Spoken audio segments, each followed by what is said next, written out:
السلام عليكم ورحمة الله وبركاته.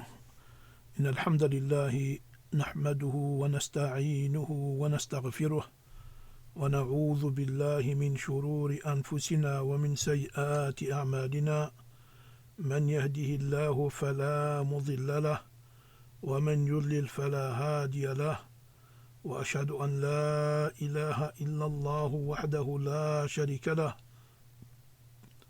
وأشهد أن محمدا عبده ورسوله يا أيها الذين آمنوا اتقوا الله حق تقاته ولا تموتن إلا وأنتم مسلمون يا أيها الناس اتقوا ربكم الذي خلقكم من نفس واحدة وخلق منها زوجها وبث منهما رجالا كثيرا ونساء واتقوا الله الذي تساءلون به والأرحام إن الله كان عليكم رقيبا يا أيها الذين آمنوا اتقوا الله وقولوا قولا سديدا يصلح لكم أعمالكم ويغفر لكم ذنوبكم ومن يطع الله ورسوله فقد فاز فوزا عظيما أما بعد فإن أصدق الحديث كلام الله وخير الهدي هدي محمد صلى الله عليه وسلم وشر الأمور محدثاتها وكل محدثة بدعة وكل بدعة ضلالة وكل ضلالة في النار أما بعد حياكم الله جميعا وبارك فيكم وفي أهلكم وأوقاتكم وبعد إخوة وأخواتي comme cela ne doit pas vous échapper et comme vous devez savoir et c'est un rappel pour moi et vous en premier que notre religion est basée non pas sur le Coran et la Sunna et sur ce quoi étaient les plus prédécesseurs uniquement barakallahu fikum mais comme a cité Cheikh Rabia, et je vous conseille d'écouter cet audio, Inch'Allah, j'essaierai de faire une traduction, un résumé de cette conférence qu'il avait donnée sur As-Sidq. As-Sidq qui est la véracité. Et cette véracité par laquelle Allah Azza wa Jal s'est décrit, et Allah Azza wa Jal a décrit son livre et sa parole par la véracité. وَمَنْ أَصْدَقُ مِنَ اللَّهِ قِيلًا. Et qui est plus véridique en parole qu'Allah subhanahu wa ta'ala. Et autres parmi les versets. Et Allah a fait descendre le Coran bis-sidq. Et a envoyé le messager sallallahu alayhi wa sallam bis-sidq. Et tous les messagers alayhi wa sallam ils sont venus avec la véracité. Barakallahu fikum. Voilà chèque. Et en même temps Allah a blâmé et a rendu illicite le mensonge. Et plus que cela, le mensonge qui est parmi les caractéristiques des hypocrites, na'oudhu billah. Wa idha hadatha kadhab. Et quand il parle, il ment. Min sifat al-munafiqin al-amaliya. Donc ça fait partie des actes des hypocrites qui sont liés à l'acte qui ne font pas sortir de la religion. À partir du moment que ce mensonge-là, il n'atteint pas, il y en a la grande mécréance de sallallahu alayhi wa sallam. Ibn Taymiyyah, rahimahullah, a décrit, comme cela maintenant, a décrit Ahl al-Bida', les hérétiques, les gens des passions, les innovateurs, comme étant des hypocrites. C'est-à-dire ils ont tous de l'hypocrisie. Pourquoi ? Parce qu'ils mentent sur Allah et son prophète sallallahu alayhi wa sallam et sur sa religion. Al-Mubaraka. Barakallahu fikum. Et on trouve aussi des gens contre lesquels nous avons mis en garde le prophète sallallahu alayhi wa sallam, qui sont Rawaybida, il y en a des ignorants qui parlent, il y en a de ce qui touche, il y en a l'ensemble de la communauté. On verra ça de toute façon en détail, sinon on va trop s'étaler dessus, et c'est pas le but là maintenant. Et aussi le prophète sallallahu alayhi wa sallam nous a parlé des prêcheurs de l'égarement. Des prêcheurs de l'égarement qui dit ad-du'at ala abwab jahannam man ajabahum ilayha qadafuhu fiha. Les du'at et les prêcheurs, c'est-à-dire de l'égarement, sont aux portes jahannam, de l'enfer, comme on dit, du feu éternel. Le feu éternel. Ceux qui leur répondent, ils vont les faire tomber dedans, dans le feu, qu'Allah nous en préserve. Ce qui est obligatoire pour nous, c'est quand on voit, comme il dit le prophète sallallahu alayhi wa sallam, Man ra'a minkum munkaran falyughayyirhu biyadihi. Quiconque parmi vous voit une chose répréhensible, qui va à l'encontre de ce qu'Allah a révélé subhanahu wa ta'ala, à l'encontre de la vérité, alors qu'il le change de sa main. Fa in lam yastati' fa bilisanihi. Et s'il ne peut pas, c'est-à-dire qu'il n'a pas la capacité, et s'il le fait, ça veut dire qu'il peut engendrer un mal encore plus grand, alors qu'il le fait par la parole. فإن لم يستطع, et si même à ce moment-là il ne peut pas, فبقلبه وذلك ضعف الإيمان. Donc s'il ne peut pas ni changer les choses avec sa main, car il n'a pas d'autorité ou n'a pas la force, etc., d'agir, voilà, alors il le fait avec la parole. S'il ne peut pas avec la parole, alors à ce moment-là, s'il peut engendrer, ou il y a un danger par rapport à lui ou autre, alors à ce moment-là, il le change dans son cœur. C'est-à-dire dans son cœur, minimum 2 fois qu'il doit avoir, c'est de réprimander cela par son cœur, de détester cela du fait que cela va à l'encontre de ce qu'Allah Azza wa Jal a révélé, subhanahu wa ta'ala. Il y a aussi un hadith qui est très important ici dans le fi hadha al-bab. Donc il dit le Nabi sallallahu alayhi wa sallam,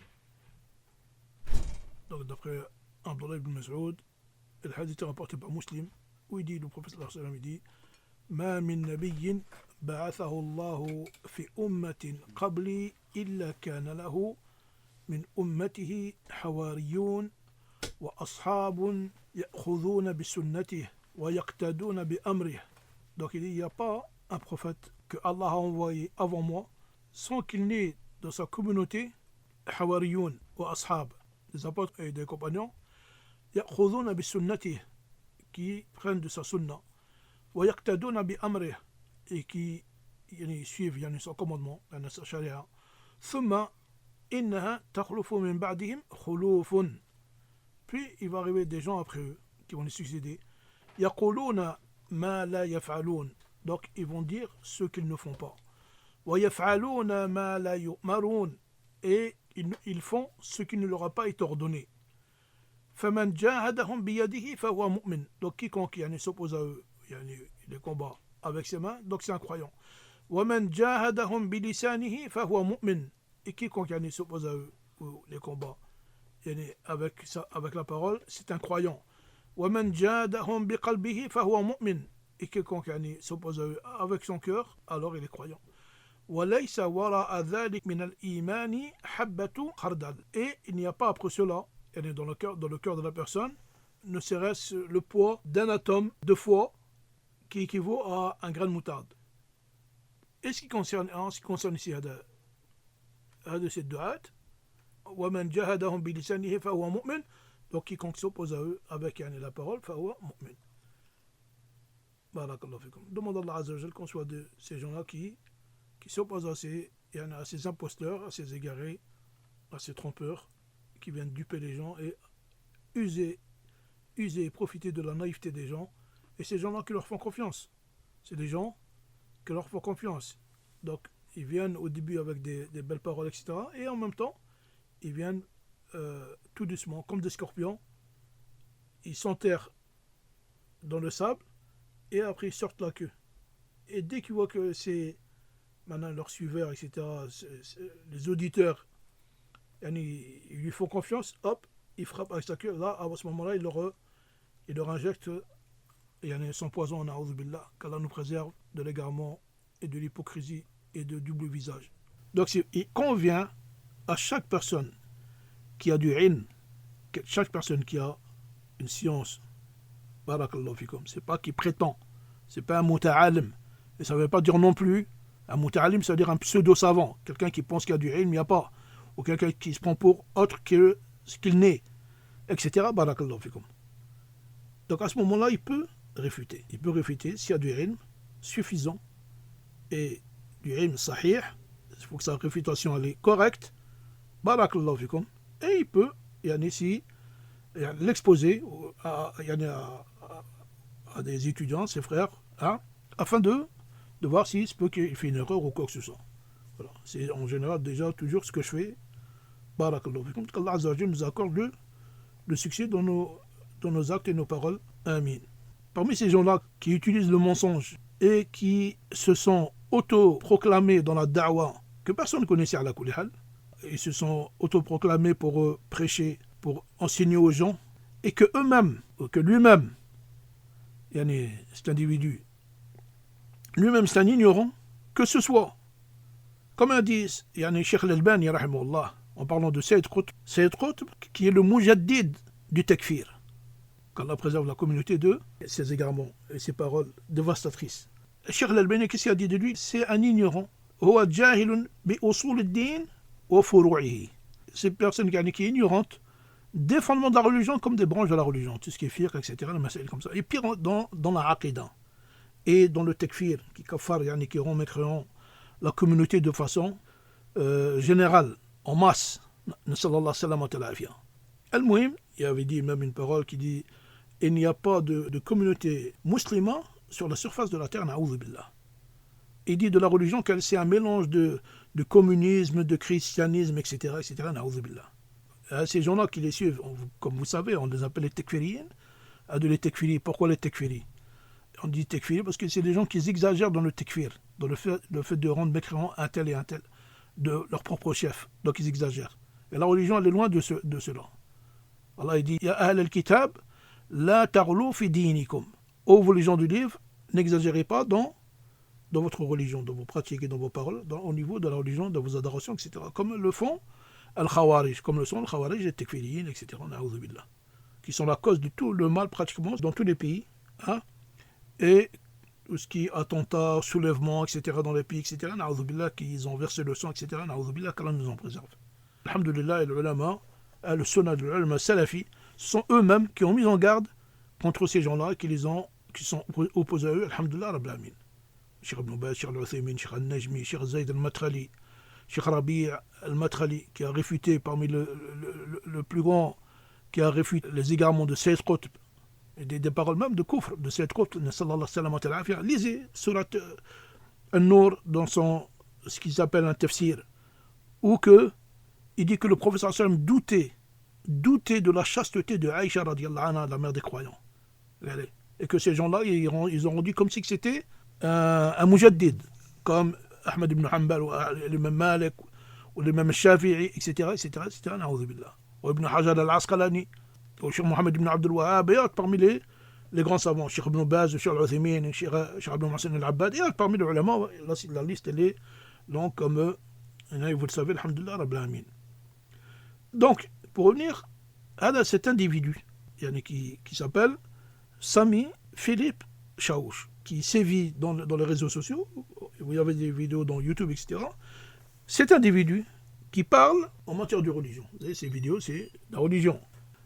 Cet individu, comme j'écoutais dernièrement, il devait, soi-disant, il n'est pas apte, même dans la traduction, il n'est pas apte, il devait, soi-disant, traduire la risala de Cheikh Mohammed ibn Abdul Wahhab, rahimahullah, ma'na tarot, avec une explication, le sens du tarot, avec l'explication de Cheikh Saleh Al-Fawzan, qui est, alhamdulillah, on a eu la bonne nouvelle qui est devenue hier, le mufti, le grand mufti de l'Arabie Saoudite, hafidhahullah ta'ala, et qu'Allah préserve tous nos pays, amin. Il a fait dire à Cheikh Al-Fawzan, hafidhahullah, ce qu'il n'a pas dit. Et tout ça pour tromper les gens. Et j'avais averti de cet individu, ça fait 2 ans ou 2 ou 3 ans comme ça. Quand j'ai fait cela, les gens, comme d'habitude, voilà, tu veux faire tomber les gens, comme j'avais déjà cité dans un audio précédent, tu veux faire tomber les gens. C'est-à-dire, je dis moi, non pas pour dire moi, ça a été toujours comme ça.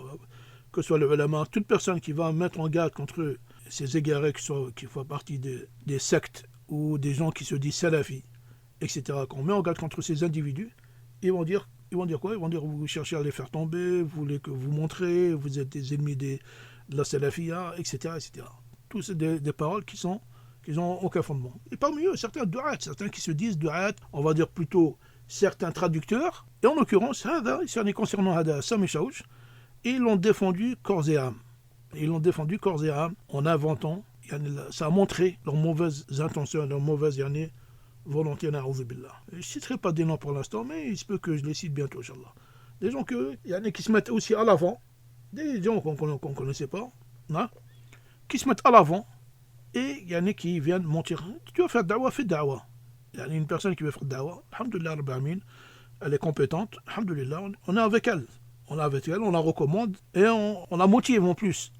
Hada min bab at-ta'awun ala al-birr wa at-taqwa. Et ça fait partie comme on l'a dit, le fait de s'aider mutuellement dans le bien et dans la piété, tout ce qui est Allah aime et agrée, subhanahu wa ta'ala. Mais voilà, malheureusement, des gens qui viennent s'interposer, etc. Tu veux faire ça, tu veux faire tomber les salafis, à chaque fois qu'il y a quelqu'un, tu es derrière lui, vous cherchez dans les audios des gens comme l'ulama avant, ils disaient, ils avaient interrogé يعني الفوزان حفظه الله ورعاه يعني concernant يعني oui il y a des gens qui cherchent dans les audios les cours avant c'était les cassettes à Sherita يعني ils cherchent dans les cassettes les erreurs des du'at etc. Il dit s'ils font ça pour montrer le haq yajouz. Donc s'ils font cela pour montrer la vérité et mettre en garde contre des égarements, cela c'est recommandé et c'est même un devoir pour celui qui a la capacité. Barakallahu fikum. Voilà. Mais ces gens-là ils يؤمنون ببعض الكتاب ويكفرون ببعض. Ces gens-là, ils croient une partie du livre et ils rejettent une partie du livre. C'est-à-dire, je ne suis pas en train de rendre mécréants. C'est-à-dire, ils prennent ce qui leur arrange et ils délaissent ce qui les dérange, qu'Allah les guide et nous guide. Quelqu'un qui est comme ça, c'est quelqu'un qui a un problème dans l'ikhlas. Et comme j'ai cité auparavant, il est obligatoire à l'adorateur, au musulman, d'être mukhlisan lillah azza wa jal. Il doit purifier ses actes pour Allah azza wa jal, ses intentions, ses actes d'adoration, barakallahu fikum, et sa niya, et sa volonté. Ta volonté elle est pour Allah, Allah il va te donner la baraka. Ta volonté elle est pour ton œuvre, c'est là pour une chose de dunya, surtout si tu veux te servir de la religion. Allah Azza il va t'humilier, il va t'égarer, comme c'est le cas de ces gens-là, et Hada en particulier, Sami Chaouch, Philippe. Qu'Allah le guide et nous guide. Et comme je redis, qu'Allah le guérisse, s'il est encore malade de son thrombose qu'il y a eu. Donc, on revient à... Je vais vous faire écouter, afin que vous ayez les preuves de tout ce que j'avance. Donc, on écoute ce qu'il dit dans le 4e cours sur le sens du Tarout. Et enfin, 5e et dernière tête du Tarout, c'est celui qui juge avec autre que les lois d'Allah. Et regardez ce que nous dit Cheikh Salih Al-Fawzan, il nous dit, parmi eux, il y a justement les gouverneurs qui vont instaurer des qawanin, c'est-à-dire des lois forgées, des lois qui n'ont rien à voir avec la sharia. Ils vont donc annuler, par le biais de cette instauration de lois forgées, la sharia, les lois d'Allah subhanahu wa ta'ala. Ils vont donc, comment dire, j'ai encore oublié le verbe, ils vont c'est que ça commence par substituer la sharia par les lois humaines. Donc comment est-ce qu'il les a appelés, Cheikh Fawzan? Ce qu'il a dit, c'est pas grave, il faut les excuser. Les gouverneurs, c'est as-sam'u wa ta'a, on écoute et on obéit, on dit oui à tout, on leur donne notre dos, on leur donne notre argent, on est des vendus, on est des lâches, on est des cireurs de souliers, etc. Cheikh Fawzan nous dit haoula et tawarit. Oui, même, quand bien même ce gouverneur, certains jugeraient qu'il est musulman, toujours musulman, et on va voir pourquoi, on détaillera pourquoi je dis ça. Eh bien, malgré tout, il n'en demeure pas moins tarout. Il n'en demeure pas moins un tarout, tous les savants sont d'accord dessus.